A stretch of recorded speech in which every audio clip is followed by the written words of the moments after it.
বাইকেৰে বিদ্যালয়লৈ গৈ আছিল 3 ছাত্ৰ হঠাৎ 3 ছাত্ৰৰ বাইকত ডাম্পাৰৰ খুন্দা এক শোকাবহ দুৰ্ঘটনাই জোকাৰি গ'ল নগাঁও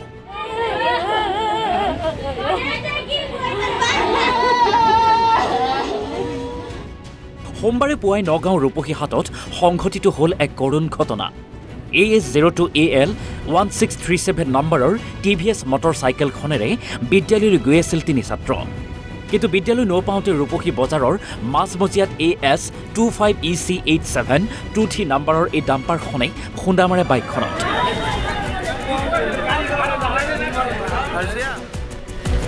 ডাম্পাৰৰ প্ৰচণ্ড খুন্দাত থিতাতে নিহত হয় ছাত্ৰ মামুদ জামান গুৰুতৰভাৱে আহত ছাত্ৰ ইকৰামুল হক আৰু ইফতিকাৰ আহমেদ দুয়ো সংকটজনক অৱস্থাত চিকিৎসাধীন হৈ আছে ইফালে নিহত মামুদ জামান ৰূপহী হাইস্কুলৰ 10ম শ্ৰেণীৰ ছাত্ৰ আছিল ছাত্ৰজনৰ মৃত্যুত এতিয়া ঘৰখনত শোকাকুল পৰিৱেশ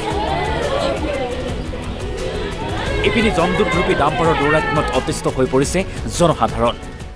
বাম্পাৰ স্পিডত আহি আছে মই মাৰ্কাছ মছজিদৰ আগত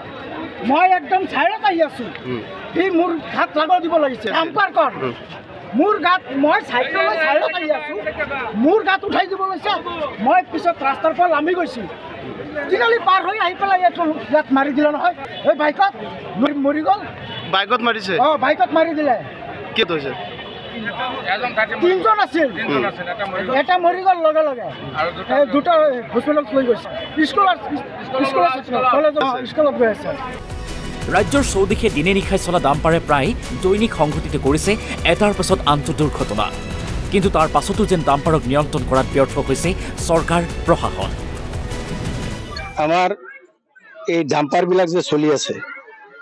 ডাম্পাৰবিলাক যেতিয়া ৰাস্তাইদি যায় তেওঁলোক পুৰা স্পীডত যায় আৰু আমাৰ প্ৰশাসনে ইয়াৰ ওপৰত গুৰুত্ব নিদিয়ে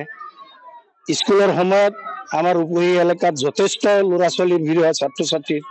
এই সময়ত কমচে কম এটা মানে বাছ গাড়ী চলোৱাটো এটা লিমিটত চলাব লাগে যাৰ ফলত ধৰক আজি ৰাতিপুৱা আমাৰ ৰূপহী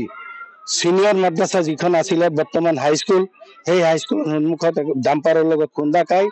এজন ছাত্ৰৰ লগে লগে নিহত হৈছে বাকী দুজনমান আহত হৈছে সেই সম্পৰ্কে মই ভাবো আমাৰ প্ৰশাসনৰ ফালৰ পৰা তেওঁলোকৰ ডাম্পাৰৰ